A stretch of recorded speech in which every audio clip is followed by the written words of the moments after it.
പിതാവിന്റെയും പുത്രന്റെയും പരിശുദ്ധാത്മാവിന്റെയും നാമത്തിൽ ആമേൻ.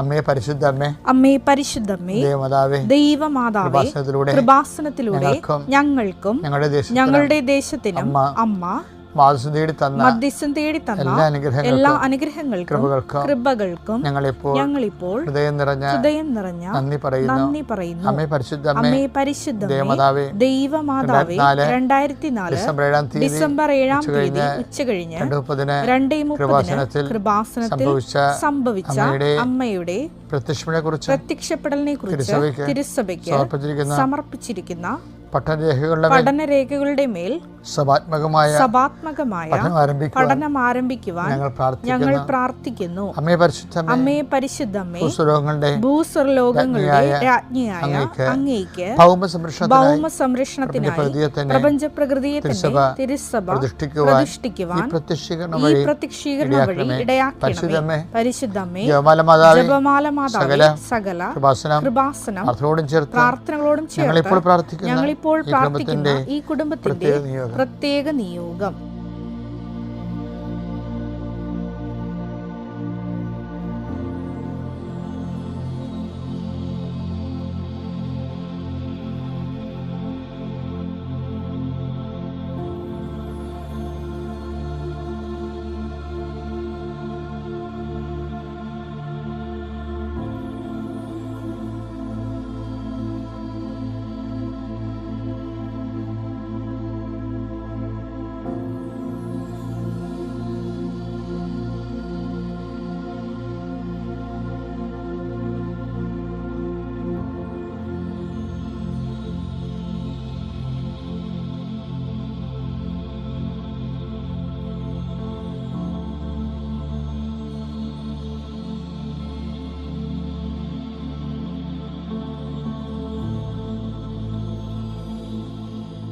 അമ്മയുടെ പ്രത്യക്ഷീകരണത്തിന്റെ ഈ അനുഗ്രഹവേളയിൽ ഞങ്ങൾക്ക് സാധിച്ചു തരുവാൻ കനിയണമേ.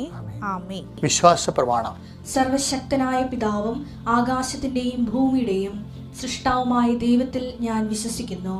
അവിടുത്തെ ഏകപുത്രനും ഞങ്ങളുടെ കർത്താവുമായ ഈശോ മിശിഹായിലും ഞാൻ വിശ്വസിക്കുന്നു. ഈ പുത്രൻ പരിശുദ്ധാത്മാവിനാൽ ഗർഭസ്ഥനായി കന്യകാമറിയത്തിൽ നിന്ന് പിറന്ന് പൊന്തിയോസ് പീലാത്തോസിന്റെ കാലത്ത് പീഡകൾ സഹിച്ച് കുരിശിൽ തറയ്ക്കപ്പെട്ട് മരിച്ച് അടക്കപ്പെട്ട് പാതാളങ്ങളിൽ ഇറങ്ങി മരിച്ചവരുടെ ഇടയിൽ നിന്ന് 3-ാം നാൾ ഉയർത്ത് സ്വർഗത്തിലേക്ക് എഴുന്നള്ളി സർവശക്തിയുള്ള പിതാവായ ദൈവത്തിന്റെ വലതുഭാഗത്തിരിക്കുന്നു. അവിടെ നിന്ന് ജീവിക്കുന്നവരെയും മരിച്ചവരെയും വിധിക്കുവാൻ വരുമെന്നും ഞാൻ വിശ്വസിക്കുന്നു. പരിശുദ്ധാത്മാവിലും ഞാൻ വിശ്വസിക്കുന്നു. വിശുദ്ധ കത്തോലിക്കാ സഭയിലും പുണ്യവാന്മാരുടെ ഐക്യത്തിലും പാപങ്ങളുടെ മോചനത്തിലും ശരീരത്തിന്റെ ഉയർപ്പിലും നിത്യമായ ജീവിതത്തിലും ഞാൻ വിശ്വസിക്കുന്നു. ആമേൻ. സ്വർഗ്ഗസ്ഥനായ ഞങ്ങളുടെ പിതാവേ, അങ്ങയുടെ നാമം പൂജിതമാകണമേ. അങ്ങയുടെ രാജ്യം വരണമേ. അങ്ങയുടെ തിരുമനസ് സ്വർഗത്തിലെ പോലെ ഭൂമിയിലും ആകണമേ. അന്നു വേണ്ടുന്ന ആഹാരം ഇന്ന് ഞങ്ങൾക്ക് തരണമേ. ഞങ്ങളോട് തെറ്റ് ചെയ്യുന്നവരോട് ഞങ്ങൾ ക്ഷമിക്കുന്നത് പോലെ ഞങ്ങളുടെ തെറ്റുകൾ ഞങ്ങളോടും ക്ഷമിക്കണമേ. ഞങ്ങളെ പ്രലോഭനത്തിൽ ഉൾപ്പെടുത്തരുതേ, തിന്മയിൽ ഞങ്ങൾ രക്ഷിക്കണമേ. ആമേൻ. നന്മ നിറഞ്ഞ മറിയമേ, സ്വസ്തി. കർത്താവ് അങ്ങയുടെ കൂടെ സ്ത്രീകളിൽ അങ്ങ് അനുഗ്രഹിക്കപ്പെട്ടവളാകുന്നു. അങ്ങയുടെ ഉദരത്തിൻ ഫലമായി ഈശോ അനുഗ്രഹിക്കപ്പെട്ടവനാകുന്നു. പരിശുദ്ധ മറിയമേ, തമ്പുരാന്റെ അമ്മേ, പാപികളായ ഞങ്ങൾക്ക് വേണ്ടി ഇപ്പോഴും ഞങ്ങളുടെ മരണസമയത്തും തമ്പുരാനോട് അപേക്ഷിക്കണമേ. ആമേൻ. കർത്താവിന്റെ ഉന്നതമായ നാമത്തിന് സ്വസ്ത്രം ചെയ്യുന്നു.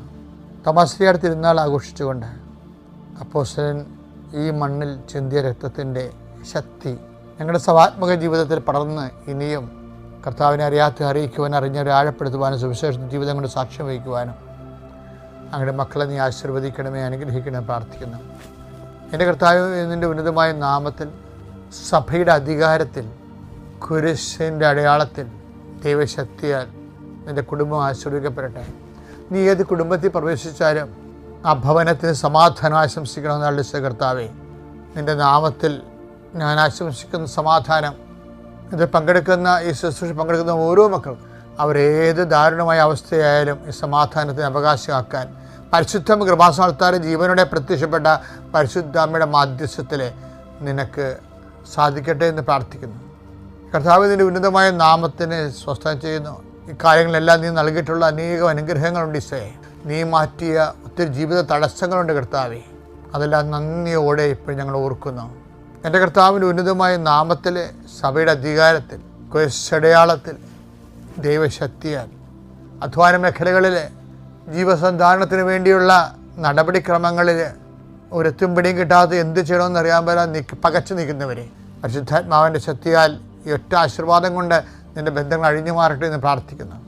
നിൻ്റെ യാത്രകൾ, നിൻ്റെ ജോലികൾ, നീ ചെയ്തു തീർക്കേണ്ട ഉത്തരവാദിത്തങ്ങൾ, നിന്നെ മറ്റുള്ളവർ പഴി പറഞ്ഞുകൊണ്ടിരിക്കുന്ന പല വിഷയങ്ങളും, നിനക്ക് പരിഹരിക്കാൻ പറ്റാത്ത രീതിയിൽ നീ കുഴഞ്ഞു നിൽക്കുന്ന, അത് ഓർക്കുമ്പോൾ ദീർഘനിശ്വാസം തോന്നുന്ന, അത് ഓർക്കുമ്പോൾ ഉറക്കം വരുന്ന ഓരോ വിഷയങ്ങളുണ്ട്.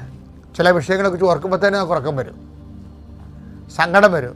അവിടെ പോയി ചാടിക്കൊടുത്തതല്ലേ, അങ്ങനെ ഒരു അവസ്ഥ ഇല്ലായിരുന്നെങ്കിൽ സമാധാനം ഉണ്ടായിരുന്നല്ലോ. പല കാല ചെയ്തുള്ള അപ്പോൾ ഓരോരോ വിഷയത്തിന് വേണ്ടി നമ്മൾ ഓരോരോ ഉത്തരവാദിത്തങ്ങൾ ഏറ്റെടുക്കും. അപ്പോഴത് വളരെ ഉത്സാഹം തോന്നും, പിന്നീട് അത് വളരെ ബാധ്യതയായിട്ട് മാറും. ഇങ്ങനെയുള്ള ജാർഗൻസ്, ചണ്ടികളെ കർത്താവിൻ്റെ നാമത്തിൽ നീങ്ങിപ്പോട്ടെ എന്ന് കൽപ്പിക്കുന്നു. അത് പരിഹരിക്കാൻ, അത് അത്യാവശ്യമാണെങ്കിൽ അത് പരിഹരിക്കാൻ ആവശ്യമായ കൃപ കർത്താവ് നിന്നിലേക്ക് ചൊരിയട്ടെ.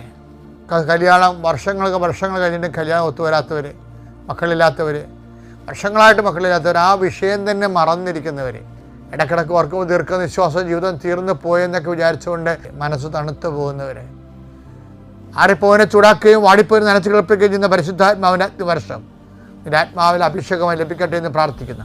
സാമ്പത്തിക മേഖലകളിലും ആരോഗ്യ മേഖലകളിലും ഏറെ ക്ലേശം അനുഭവിക്കുന്ന ഞങ്ങളുടെ മക്കളുടെ മേൽ ദൈവത്തിൻ്റെ കരുണ ചൊരിയണമെന്ന് മാതാവിൻ്റെ മധ്യസ്ഥയിൽ പ്രാർത്ഥിക്കുന്നു. കൃപാസ്ഥാനത്താലെ ജീവനുടെ പ്രത്യക്ഷയുടെ മാതാവിൻ്റെ മധ്യസ്ഥത്തിൽ നിന്റെ യാത്രകൾ ആശ്രയിക്കപ്പെടട്ടെ, നിന്റെ ചിന്തകൾ ആശ്രയിക്കപ്പെടട്ടെ. നിന്റെ തീരുമാനം നടപ്പിൽ വരുത്താൻ ഇച്ഛാശക്തിയ ദൈവം പരിശുദ്ധാത്മാവിൻ്റെ ഇന്ധനം കൊണ്ട് ശക്തിപ്പെടുത്തുകയും, നീ ഇന്ന് അനുഭവിക്കുന്ന പ്രത്യേക പ്രതിസന്ധി, നിന്റെ കുടുംബം അനുഭവിക്കുന്ന പ്രത്യേക പ്രതിസന്ധി, നിന്റെ മക്കൾ അനുഭവിക്കുന്ന പ്രത്യേക പ്രതിസന്ധി, അഥവാ ചില മക്കൾ ഡിപ്രഷൻ ആയിരിക്കുന്നവരുണ്ട്, ചില മക്കൾ വീടുകളിൽ നിന്ന് ഇറങ്ങി ഒരു ജോലിക്ക് പോലും പോകാത്തവരുണ്ട്, ഒരു അടിയന്തരത്തിന് പോലും പോകാത്തവരുണ്ട്, വീട്ടിൽ തന്നെ കുത്തിക്കറങ്ങിയിരിക്കുന്ന ആൾക്കാരുണ്ട്. അവരെല്ലാം കർത്താവിൻ്റെ നാമത്തിൽ അഴിച്ചു വരട്ടെ എന്ന് പ്രാർത്ഥിക്കുന്നു. പരിശുദ്ധ മാതാവിൻ്റെ മധ്യസ്ഥ അവരുടെ രോഗങ്ങൾ സുഖപ്പെടട്ടെ എന്ന് പ്രാർത്ഥിക്കുന്നു. എൻ്റെ കർത്താവിൻ്റെ ഉന്നതമായ നാമത്തിൽ, സഭയുടെ അധികാരത്തിൽ, വിദ്യാഭ്യാസ മേഖലകളിലെ കുഞ്ഞുങ്ങൾ അനുഭവിക്കുന്ന മേൽഗതിക്ക് വേണ്ടി, ഉയർന്ന വിദ്യാഭ്യാസത്തിന് വേണ്ടി ശ്രമിക്കുന്നവർക്ക് അഡ്മിഷൻ കിട്ടാതിരിക്കുകയും, അവർക്ക് ഏത് സബ്ജക്റ്റ് എടുക്കണം, ഏത് കോളേജിൽ നിനക്ക് വന്ന് കൺഫ്യൂഷൻ കൊണ്ട് പ്രാർത്ഥിക്കുന്ന മക്കളും അവരുടെ മാതാപിതാക്കന്മാരെ ഈ നിമിഷം ഞാൻ ആശീർവദിക്കുന്നു. നിങ്ങൾക്ക് 72 മണിക്കൂറിനുള്ളിൽ നിങ്ങളുടെ വിഷയത്തിന് ദൈവം തീരുമാനം എടുക്കട്ടെ. Lord Jesus Christ, the fire finger soak with the precious blood, Lord in peace spirit of power and grace. മനസ്സിന് സുവിശേഷത്തിൻ്റെ ശക്തി വാരിക്കോരി ചൊരിയുന്ന അസുലഭമായ ആവേശത്തിൻ്റെ അഭിഷേക ദിവസമാണ് ഈ സെൻറ്റ് തോമസിൻ്റെ രക്തസാക്ഷ്യത്തെക്കുറിച്ച് നമ്മൾ ആലോചിക്കുന്നത്, ചിന്തിക്കുന്നത്, അത് ചിന്തയിൽ നമ്മൾ ജീവിക്കുന്നത്.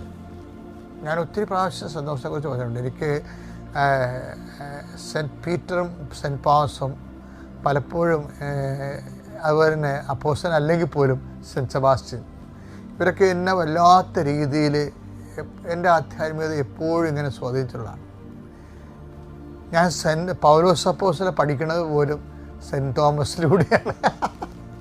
അതെന്താണെന്നറിയാമോ, ഒരിക്കൽ ഞാനിങ്ങനെ സെൻറ്റ് തോമസിനെ പൗലോസ് അപ്പോസ്തലനെ കുറിച്ച് പറഞ്ഞപ്പോഴേ പരിശുദ്ധാത്മ പറഞ്ഞു, ഈ പൗലോസ് ഇത് പറഞ്ഞിരിക്കുന്നത് സെൻറ്റ് തോമസിനെ കുറിച്ചാണെന്ന് പറഞ്ഞു. അപ്പോൾ ഞാൻ തന്നെ ആര്യപ്പെട്ടു. പൗലോസ് സെൻറ്റ് തോമസ് നമ്മൾ കണ്ടു കാണത്തില്ല, പക്ഷേ ട്രഡീഷണൽ ബേസിൽ എന്തെങ്കിലും, അതായത് നമുക്കും പോയി അവനോട് മരിക്കാമെന്ന് പറഞ്ഞില്ലേ. യോഹന്നാന്റെ 11:16 ദിദിമോസ് എന്ന തോമസ് അപ്പോൾ, ദിദിമോസ് എന്ന് വിളിക്കപ്പെടുന്ന തോമസ് അപ്പോൾ മറ്റു ശിഷ്യന്മാരോട് പറഞ്ഞു അവനോടൊപ്പം മരിക്കാൻ നമുക്കും പോകാം. അപ്പം ഇതൊരു കോൺഷ്യസ് ആണ് ശരിക്കും. പാഷൻ കോൺഷ്യസ് കർത്താവിന് ഡെവലപ്പ് ചെയ്ത് വന്നായിരുന്നു. കർത്താവിൻ്റെ പീഡാസകനെക്കുറിച്ച് കർത്താവിനൊരു ബോധം ഉണ്ടാകുമായിരുന്നു. ഇതുപോലെ തന്നെ സമാന്തരമായിട്ട് സെൻറ്റ് തോമസിന് ഒരു പാഷൻ കോൺഷ്യസ് ഉണ്ട്. എന്താണ്? ക്രിസ്തുവിൻ്റെ കൂടെ പോയാൽ സ്വാഭാവികമായിട്ട് സംഭവിക്കാവുന്ന സ്വാഭാവികമായ സമാപ്തിയാണ് എന്താണ്? സുവിശേഷത്തിന് വേണ്ടി രക്തസാക്ഷിയാവുക. ഇത് ആദിമസഭയെ ശരിക്കും പുളകം കൊള്ളിച്ചിട്ടുണ്ട്.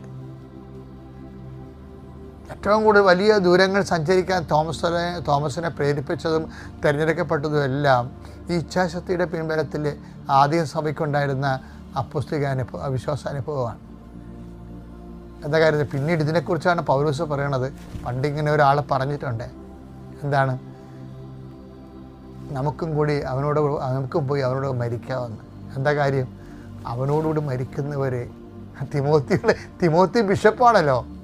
തിമോത്തി ബിഷപ്പിനോട് പൗലോസ് അപ്പോസ്തലൻ പറഞ്ഞു കൊടുക്കുന്ന മാതൃക സെൻറ് തോമസിൻ്റെ മാതൃകയാണ്. എന്താണ് ബിഷപ്പ്മാരെന്ന്? അന്നത്തെ ബിഷപ്പ്മാരെന്ന് പറയുമ്പോൾ അതായത് ബിഷപ്പ്മാർ ആരായാലും ബിഷപ്പായെന്ന് കേട്ട് കഴിഞ്ഞാൽ, ഇപ്പോൾ ആഫ്രിക്കയിലൊക്കെ നോക്കിയേ, അത് തന്നെ സംഭവം.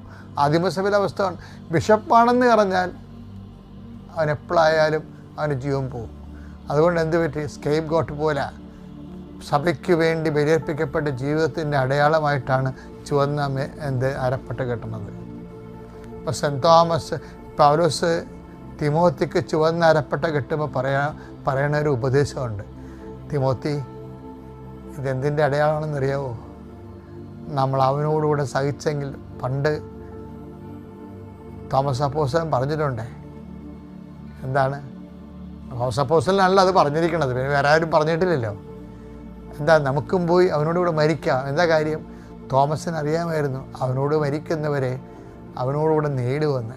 അതാണ് ആ തോമസിൻ്റെ ഉപദേശമാണ് തിമോത്തിക്ക് പൗലോസ് അപ്പോസ്തലൻ ബിഷപ്പിന് അരപ്പട്ട കെട്ടുമ്പോൾ ഉപദേശമായി കൊടുക്കുന്നത്. ഭയങ്കരമാണ് ഈ വചനം. ഇതെല്ലാം രഹസ്യങ്ങളാണ് മക്കളെ. 2 തിമോത്തി 2:11. ഈ വചനം വിശ്വാസയോഗ്യമാണ്. തോമസ് അപ്പോസ്തലന്റെ ഈ വചനം വിശ്വാസയോഗ്യമാണ്. നാം അവനോട് കൂടെ മരിച്ചിട്ടുണ്ടെങ്കിൽ. തോമസ് അപ്പോസ്തലന്റെ വചനമാണല്ലേ ഇത്. അതാണത് യോഹന്നാൻ 11:16. എന്താണ്? നമുക്കും പോയി അവനോട് മരിക്കാം. ആ വചനം വിശ്വാസയോഗ്യം എന്നാണ് പറയണത്. അപ്പോൾ ആരുടെ വചനമാണ് വിശ്വാസയോഗ്യം? സെൻറ് തോമസിൻ്റെ വചനമാണ് വിശ്വാസയോഗ്യം. എന്താ കാര്യം? സെൻറ് തോമസിന് അറിയാമായിരുന്നു അവനോടുകൂടി മരിച്ചെങ്കിൽ അവനോടുകൂടി നേടുവെന്ന്. അതാണ് പൗലോസ് അപ്പോസ്തലൻ തിമോത്തിക്ക് കൊടുക്കുന്ന അഭിഷേക ഉപദേശം. എന്നോട് വായിച്ചത്, നാം അവനോട് കൂടെ മരിച്ചിട്ടുണ്ടെങ്കിൽ, നമ്മൾ അവനോടുകൂടെ മരിച്ചിട്ടുണ്ടെങ്കിൽ അവനോട് കൂടെ ജീവിക്കും. അവനോടുകൂടി ജീവിക്കും. അപ്പം ജീവിക്കും എന്നുള്ളതല്ല പ്രാധാന്യം, മരണത്തിനല്ല പ്രാധാന്യം. മരണത്തിനല്ല പ്രാധാന്യം. ക്രിസ്തുവിലായിരിക്കുന്നവൻ ജീവിക്കും എന്നുള്ളതിനാണ് പ്രാധാന്യം, മരണത്തിനല്ല. മരണം ഒരു മാർഗമാണ്. ജീവിതം ഒരു ലക്ഷ്യം. ജീവിക്കുക എന്നുള്ളത്, നിത്യമായി ജീവിക്കുക എന്നുള്ള ലക്ഷ്യമാണ്. ആ ലക്ഷ്യം എല്ലാ അംഗങ്ങളിലും ശ്വാസനിശ്വാസങ്ങളിലും സൂക്ഷിച്ച അപ്പോസ്തലനാണ് സെൻറ് തോമസ്. എല്ലാ അഭിവാദനങ്ങളോടുകൂടി നിങ്ങൾക്ക് സെൻറ് തോമസിന് വിശുദ്ധ രക്തത്തിൻ്റെ അഭിവാദനം നൽകുമ്പോഴേ ക്രിസ്തുവിന് വേണ്ടി ജീവിക്കാൻ, ക്രിസ്തുവിന് വേണ്ടി മരിക്കാൻ, മരിച്ച് ജീവിക്കാൻ പ്രത്യേക അഭിഷേകം കിട്ടാൻ വേണ്ടി നമുക്ക് പ്രാർത്ഥിക്കാം. ഇന്നത്തെ ദിവസം വല്ലാത്തൊരു ദിവസമാണ്. എല്ലാം ഓർക്കുകയും എന്തിനെ അതിജീവിക്കാനുള്ള അഗ്നി ആവഹിക്കുകയും ചെയ്യുന്ന അപ്പോസ്തലൻ്റെ അടിസ്ഥാനത്തിൽ പണിതുയർത്തപ്പെട്ട തിരുസഭയുടെ അംഗമാകാൻ ജീവിക്കാൻ കഴിഞ്ഞതിൽ നന്ദി പറഞ്ഞുകൊണ്ട് എതിരേൽക്കാം. Praise the Lord.